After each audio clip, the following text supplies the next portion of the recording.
Mais le plus grand danger que les pompiers ont à combattre restent les feux de forêt. Chaque année, près de 5000 incendies ravagent la campagne française. Sur la commune de Carpiagne, un énorme brasier mobilise tous les marins-pompiers depuis plusieurs heures. L'incendie a déjà pris une ampleur impressionnante. C'est pas bon parce que le feu va aller de plus en plus vite. Il n'y a pas grand-chose qui peut l'arrêter maintenant.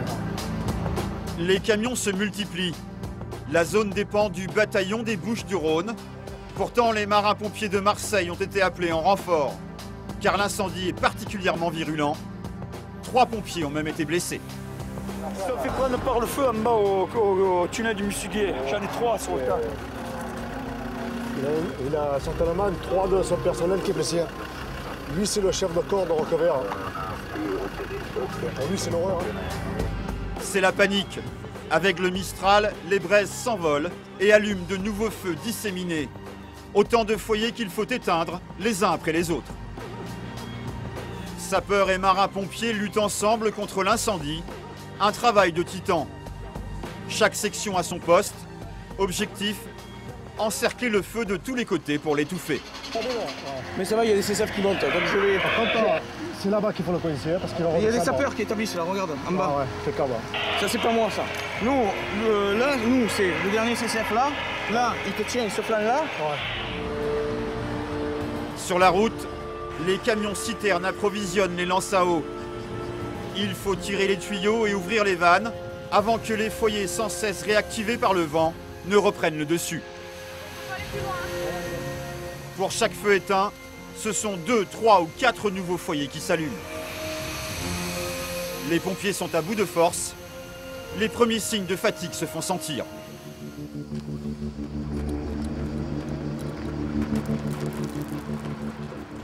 Dans quelques instants dans Révélation, vous découvrirez comment les pompiers vont jeter leur dernière force dans la bataille contre l'incendie qui ravage la forêt. Oui, parce qu'il nous dépasse par le bas, là. Très vite, un nouveau problème de taille va mettre leur vie en péril. Les réserves d'eau des pompiers sont à sec. On a des reprises à tout Barzeng, là. Il va nous falloir de l'eau en urgence, là. Ah, c'est que quand tu es sur le feu, on n'a plus d'eau, Minon.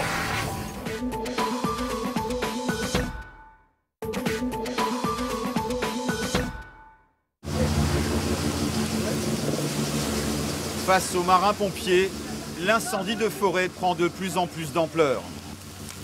Les flammes avancent avec une rapidité folle. Les gars, ça reprend derrière aussi. Allez, ouvre! Allez, vas-y.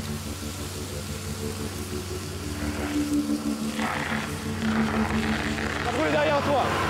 Le feu progresse et menace de piéger les pompiers. Il faut redoubler de vigilance. On avance. À vos pieds, là, patron. Patrick, derrière nous. On va aller derrière, là-bas, là-bas. On va aller derrière, Patrick. Patrick, derrière toi. Au milieu de la forêt, la route ne joue plus son rôle de barrière anti-feu. Dans le dos des marins-pompiers, le brasier poursuit sa progression. Plus grave encore, l'eau vient à manquer. Y'a pas d'eau! À raison de 500 litres par minute, les réserves d'eau s'amenuisent.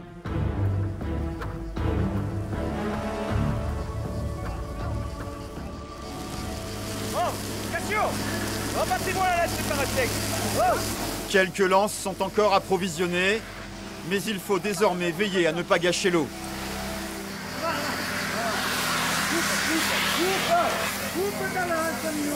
Regarde, ça part là-bas. Oh! C'est bon. Après, je te ressens ça. On a des reprises à tout Barzeng, là. Il va nous falloir de l'eau en urgence, là.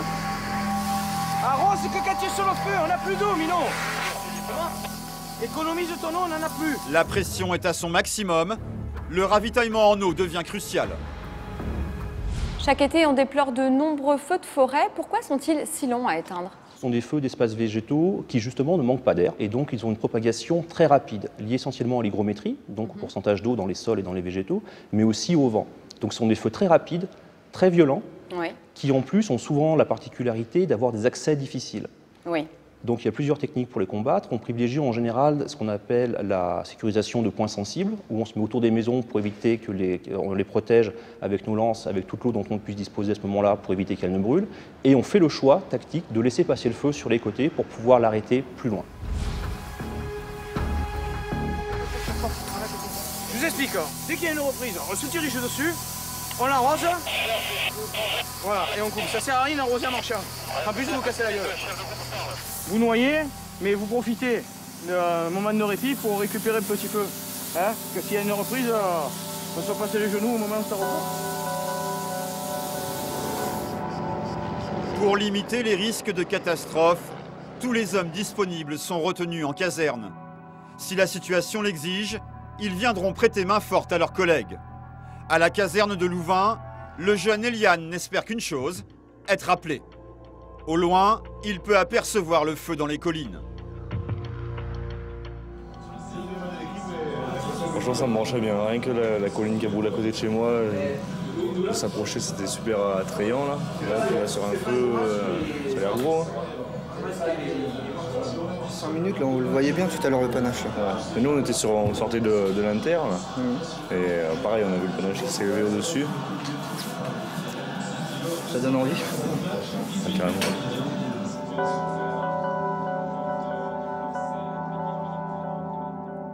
Sur le lieu de l'incendie, le major Gasparini contemple l'étendue du sinistre. La motivation du pompier face au feu est plus forte que tout. Ah ben nous, bon, on aime ça, mais comme le sapeur-pompier, comme tout le monde, je veux dire, on aime ça parce que c'est le combat, parce que c'est la guerre, parce que c'est un ennemi qu'il faut abattre et on se bat contre lui, quoi. Et puis, je veux dire, même 30 ans après, c'est toujours la même envie de combattre les flammes. Mais là, il tourne, là, tu vois, il est en train de tourner. Ouais. Il est en train de tourner. Tu vois, il tourne, hein, regarde là. Regarde ce qu'il fait. Ah. Il va prendre et puis il va monter, là. Il ne faut pas crever la C'est pour ça catastrophe. qu'on va mettre du monde, là. Quand on dit que c'est des murs de flammes qui arrivent, c'est vraiment des murs de flammes. Hein. Le feu a repris de plus belle. Le premier maître Gévaudan repart au combat. Le feu revient doucement par là. Il remonte à contre-vent. Là-bas, t'as la station de pompage et la ligne de chemin de fer. Et il repartait à la rebrousse. La pire crainte des soldats du feu est en train de se réaliser. À quelques mètres de là, des hommes sont sur le point d'être encerclés par les flammes. Arrive sur nous plus rapidement que prévu. D'ici un quart d'heure, 10 minutes. Sur un front, là, il nous dépasse par le bas, là. Bon, nous, le code de l'homme pour l'instant, mais c'est limite. Il faut leur porter secours le plus rapidement possible. Vas-y, tire, tiens-les-vous, attention à gauche, attention à gauche, les gars. Oh, attention à gauche. Les camions-citernes doivent aller se ravitailler en eau. Le feu redouble d'intensité. Pour la première fois depuis le début de leur intervention, les marins-pompiers doivent reculer. Le groupe est parti au plein, là, on est quasiment vide. Oui, parce qu'il nous dépasse par le bas, là. Il arrive sur le bas à 100 mètres sous la piste, là. 100 mètres sous la piste, dans 5 minutes, il nous coupe la retraite, là. Après, il est 30 mètres sous la poursuite, là. Donc il faut faire replier d'urgence déjà les LDT des engins et le matériel qu'on peut. Reçu. Donc là, on a le 1 qui est plein. Tenir au moins la route, là. Je te laisse le matos à terre. Ouais. Descends. Ouais, tu laisses le matériel là. La situation devient critique. Sans eau, les marins-pompiers sont impuissants. Est-ce que tu es plein?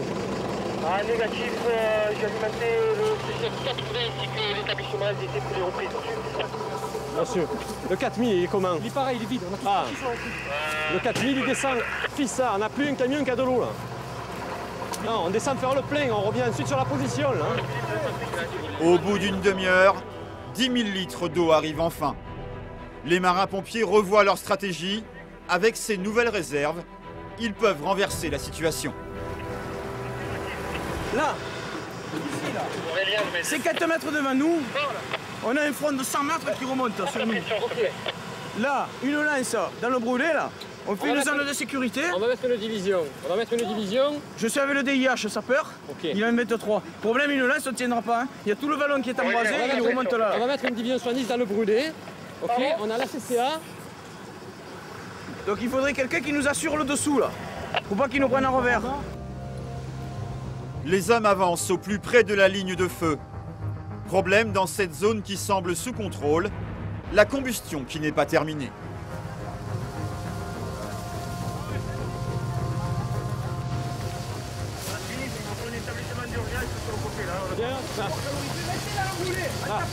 Là, ici, là. Faites gaffe, les arbres, on risque de s'abreuver au-dessus de nous. Allez, on ouvre. Allez, vas-y. Alors que les hommes s'enfoncent dans le sous-bois, un nouveau problème surgit. Le petit foyer forme désormais un mur de flammes que le vent rabat vers les hommes et les femmes présents sur place. Il faut battre en retraite. Le feu est désormais maître du terrain. Le combat est pour le moment perdu pour les pompiers.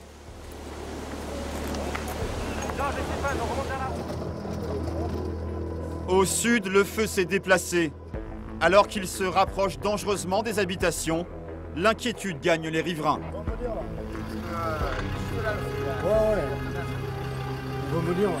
Il y a un groupe police 68 qui va arriver là. Le major Gasparini fait le tour du dispositif incendie.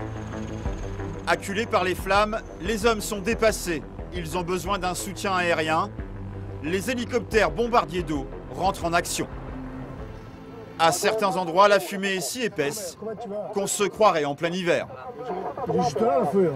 Le feu, il est en dessous là. Tu sais, il arrive en bout, derrière le cynodrome, tout ça là. Tu as une pointe là qui vient. Tu as une route de feu qui va dessus. Et normalement, il arrive là. Il arrive en plein là-bas. De peu de chance, il s'arrête là. Peu de chance, si tout le monde allait se tanker, voilà.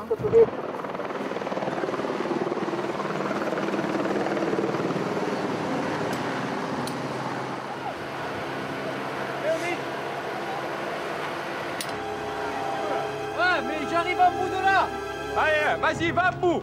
De l'autre côté du vallon, le maître principal Gévaudan observe le feu avec inquiétude. Il sait que ces hommes sont dans une cuvette, au plus mauvais endroit. À droite, à droite. Voilà. Face à la reprise du feu, l'unique lance à eau semble inutile. Le premier maître Gévaudan doit freiner l'ardeur de ces hommes, sécurité oblige. À tout moment, c'est tout le vallon qui risque de s'embraser. Henri, fais gaffe là, ça revient fort là, fais gaffe, ne restez pas trop là. Moi je suis plein, c'est la CCA qui m'alimente au fur et à mesure. C'est bon, dès que la CCA est vide, tu me préviens, hein, parce que le feu risque de nous monter dessus à tout moment. Châtelet de Bure, tu m'en reçois? Les gars, n'arrêtez pas de mouiller là. Est-ce que les autres rangées sont disponibles au niveau hydraulique là? Henri, empêchez-les d'avancer là, empêchez-les d'avancer, ils sont en plein vert, en plein vallon, empêchez-les d'avancer. Le renfort d'une deuxième lance arrive juste à temps. Je suis là où on était sur notre position initiale, là. Je suis sur un établissement de 250-300 mètres sur la droite de la piste. J'arrive, je t'ai un peu laissé tomber, j'arrive là. Hé, il faut que tu craches derrière les arbres là. Voilà, envoie ton jet en l'air derrière les arbres. Je suis là où on était sur notre plus à ta gauche, plus à ta gauche. Voilà. Sitôt les hommes regroupés, ils relancent l'offensive. Gabriel, est-ce que tu vois le droit de Bure? Oh les gars, revenez là-bas. Il va revenir là, je te dis Philippe, le feu. Regardez les gars, regarde. Allez au camion. Henri, tu remontes vers les camions là, tu remontes vers les camions. Hein? Ah, il remonte pas. Au camion, allez.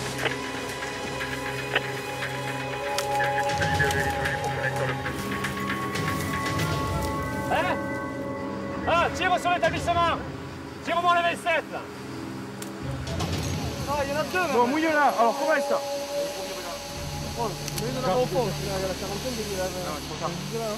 Le feu il vient de passer devant, je peux y aller hein.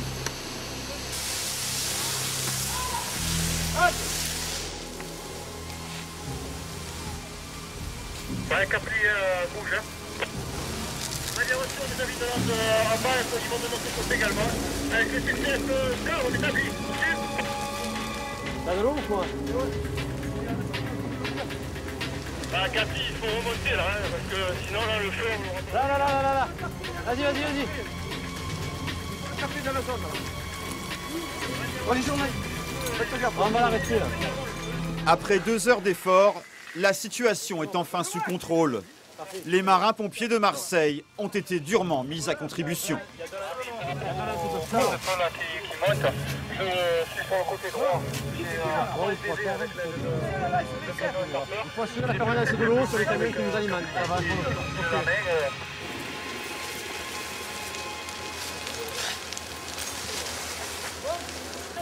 Tu peux. Bon les gars, avec moi là, 2 personnes. Vous filez la main au sapeur. C'est ton établissement le prince.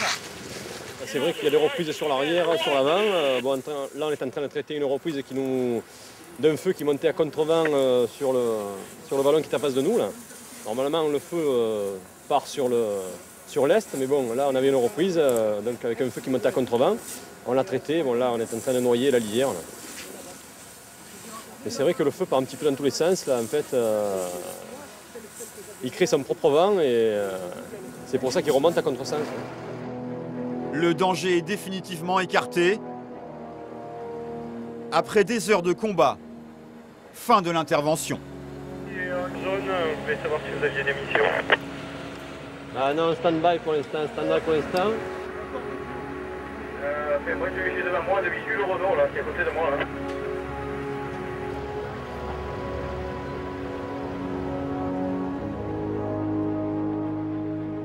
Le major Gasparini effectue ses dernières vérifications sur le lieu du drame et le spectacle est affligeant.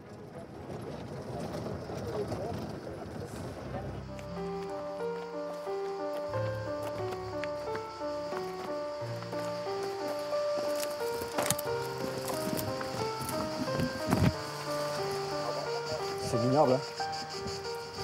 Quand on passe qu'il y a 2 heures, c'était fabuleux, c'était des forêts magnifiques, c'était vert, c'était la vie. Ça, c'est la mort. Hein. C'est la mort. Un bilan catastrophique, mais malgré tout, quelques signes d'espoir. Quand le feu il passe très très vite comme ça, là, et qu'il est souvent en sous-bois et qu'il brûle les chaînes de kermesse, tout ça, bien souvent, il y a beaucoup d'arbres qui s'en sortent. Heureusement d'ailleurs. Et avec un peu de chance, il y aura pas mal d'arbres qui mourront pas, ceux qui pourront repartir. Chaque année, près de 22 000 hectares de forêt partent en fumée à cause d'incendies. Des situations dangereuses. 2012 a été une année particulièrement meurtrière.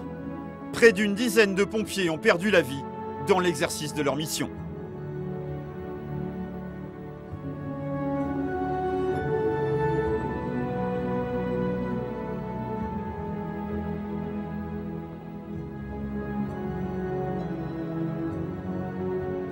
Cette émission est maintenant terminée. Je vous remercie de nous avoir suivis et je vous donne rendez-vous très vite sur numéro 23 dans Révélation. Bonne soirée.